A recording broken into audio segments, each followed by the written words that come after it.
In the framework that we refer to called Team Selling for Impact, there are a number of what we call rules for engagement that we believe if you follow these rules of engagement with a team in front of a customer, you will cause complete separation between you and every other team selling to that customer. Think about that for a second. These rules of engagement will make you crisper, cleaner, better, more articulate, more differentiated as a team.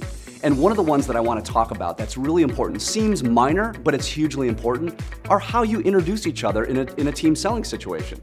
Let's just think this through. You roll into a sales situation, you got a customer sitting there, you've got one or two colleagues. Let's just make it simple, you've got one. You've got one colleague, her name is Susan, she's a subject matter expert, she's the expert on your software, your solution, your product, your manufacturing plant, whatever it may be. And I'm the salesperson, and we walk into that situation, and I'm at that point early, obviously, in the meeting where I want to introduce Susan. There's a bunch of ways to do this. Most of them are lame. Most of them are average. Here's what average looks like. I say to my customer, Justin, sitting across the desk, Justin, I'm excited to have my colleague Susan with us today.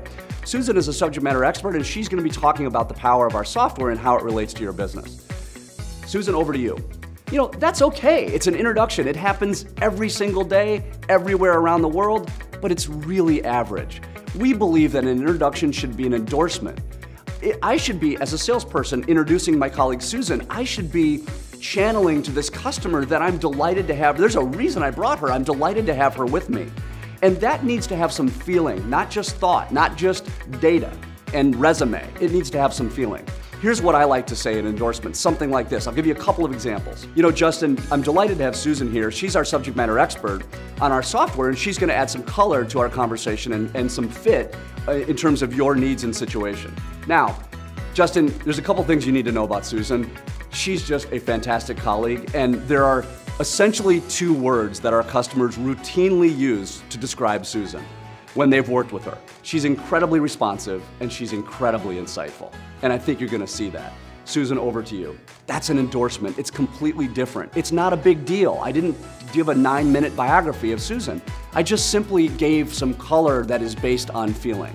You could take a different tact on this. And you have to be, obviously, it has to be authentic and you have to be comfortable with it, but you could take a different tact. You could say, Justin, I'm delighted to introduce my colleague Susan. Susan's a subject matter expert, and she's gonna relate how our software will address your needs throughout our meeting today.